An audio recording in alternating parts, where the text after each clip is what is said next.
how do you make the case like, hey, my media buy is going to be better if your creative doesn't suck?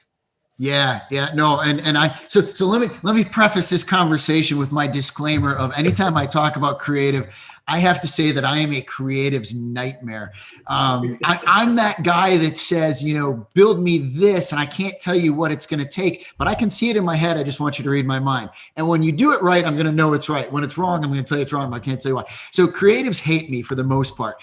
But creative is such a key element, and we talk about it because we don't do creative in-house. We're a specific to the media and the data only.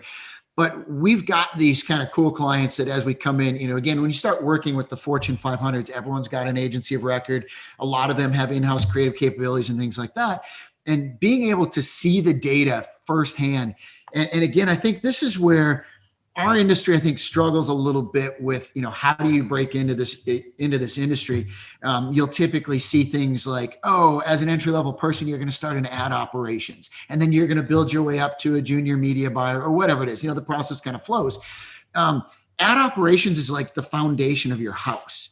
And if you put junior people on the foundation of your house, it doesn't matter how pretty you make the house, it's still going to fall over, right? So when you get into this element and you go, okay, we now have senior level people running ad operations, why is that so important to creative? Well, they're the first ones that see the data changes. They're the first ones that see what happens in an optimization. They're the first ones seeing the reporting and the analytics coming through. And so then you can start to have these creative conversations and go, look, we went in and we tested 3 different sources. You've got this great piece of creative. It's beautiful. You've got this family sitting around with their kids and they're watching the TV and they're on their iPads and they're on their iPhones and they're doing all these great things. And it is the most beautiful creative I've seen. But guess what? It does not work compared to a bunch of old people in an ad.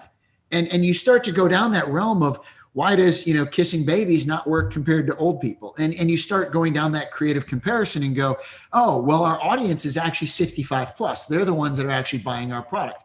And again, this is a little, basic and rudimentary for some of the conversation, but the reality is once you start to see those metrics and you can start to guide those, you can start to go back to creative and go, hey, we've got this audience and we're buying media and we're buying it at 90% efficiencies and you're getting the reach and frequency that you need.